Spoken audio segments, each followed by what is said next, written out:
जलदान, जलाशय निर्माण, वृक्षारोपण, सत्य भाषण और तप की महिमा।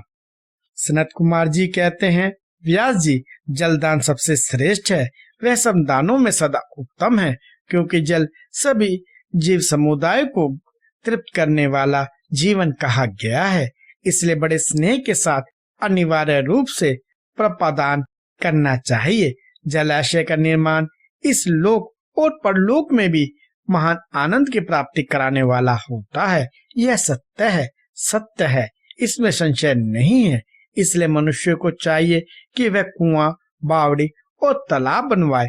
कुएं में जब पानी निकल जाता है तब वह पापी पुरुष के पाप कर्म का आधा भाग हर लेता है तथा सत्कर्म में लगे हुए मनुष्य के सदा समस्त पापों को हर लेता है। जिसके खुदवाए हुए जलाशयों में गो, ब्राह्मण और साधु पुरुष सदा पानी पीते हैं, वह अपने सारे वंश का उद्धार कर देता है। जिसके जलाशय में गर्मी के मौसम में भी अनिवार्य रूप से पानी टिका रहता है, वह कभी दुर्गम एवं विषम संकट को नहीं प्राप्त होता। जिसके पोखर में केवल वर्षा ऋतु में जल ठहरता है, उसे प्रतिदिन अग्निहोत्र करने का फल मिलता है।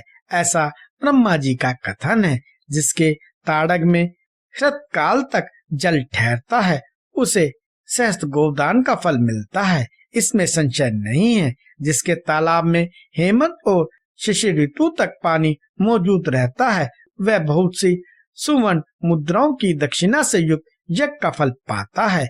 जिसके सरोवर में बसंत और ग्रीष्म काल तक पानी बना रहता है, उसे अतिरात और अश्म यज्ञों का फल मिलता है। ऐसा मनीषी महात्माओं का कथन है। मुनिवर व्यास जीवों को तृप्ति प्रदान करने वाले जलाशय के उत्तम फल का वर्णन किया गया। अब वृक्ष लगाने में जो गुण है उनका वर्णन सुनो। जो वीरान एवं दुर्गम स्थानों में वृक्ष लगाता है, वह अपनी बीती तथा आने वाली संपूर्ण पीढ़ियों को तार देता है। इसलिए वृक्ष अवश्य लगाना चाहिए। ये वृक्ष लगाने वाले के पुत्र होते हैं, इसमें संशय नहीं है। वृक्ष लगाने वाला पुरुष परलोक में जाने पर अक्षय लोकों को पाता है।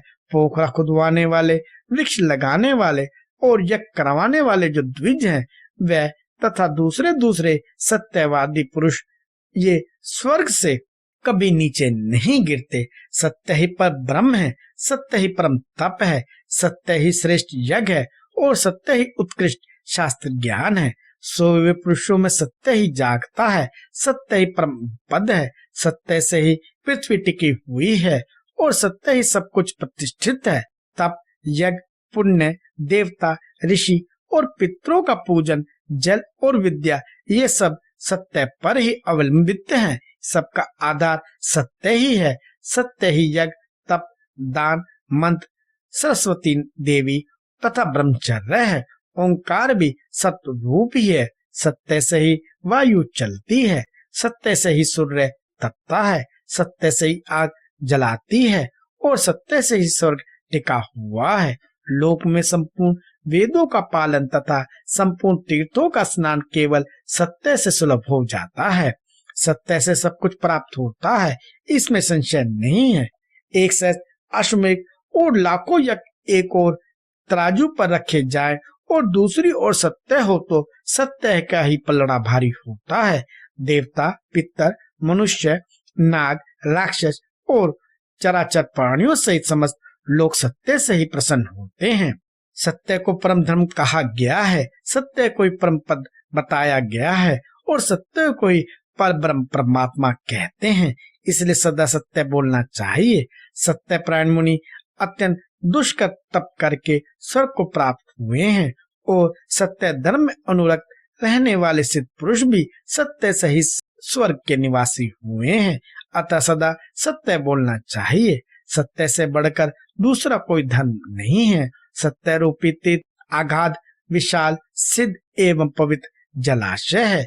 उसमें योग युक्त होकर मन के द्वारा स्नान करना चाहिए। सत्य को परम पद कहा गया है।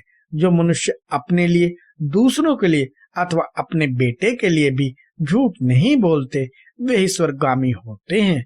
वेद, यज्ञ तथा मंत्र ये ब्राह्मण गुणों में सदा निवास करते हैं, परंतु असत्यवादी ब्राह्मणों में इनकी प्रीति नहीं होती, अतः सदा सत्य बोलना चाहिए।